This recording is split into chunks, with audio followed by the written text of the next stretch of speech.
Thor wasn't just a god who smashed things with a hammer. He was the protector of humanity, and way more complex than Marvel ever showed you.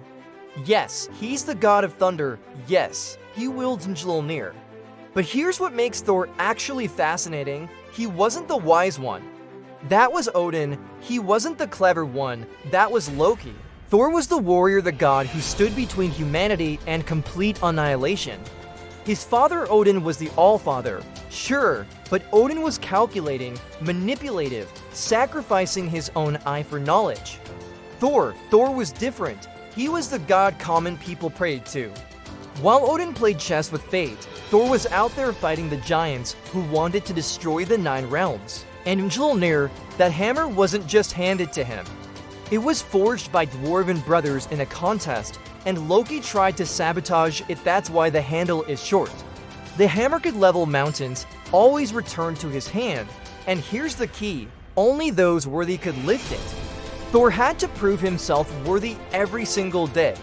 But here's what the myths really emphasize, Thor wasn't invincible. At Ragnarok, the end of everything, Thor faces Jormungandr, the world serpent that wraps around the entire earth. He kills it. But the serpent's poison kills him too. 9 steps. That's how far he walks before he falls. The Midas god dies protecting everyone else. The Norse didn't worship immortality. They worshipped courage in the face of certain doom. Thor knew Ragnarok was coming. He knew how he'd die, and he kept fighting anyway. He made mistakes, he was hot-headed, sometimes foolish, fell for Loki's tricks.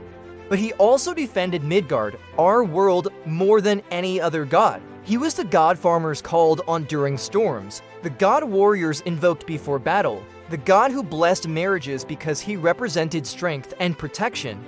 Thor wore a belt that doubled his already massive strength and iron gloves to wield Mjolnir, but his greatest power, he never gave up.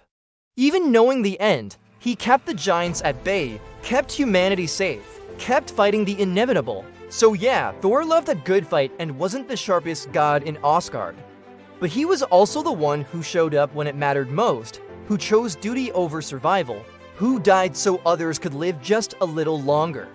The protector of mankind was strong, flawed, doomed, and maybe that's why the Vikings could actually relate to him.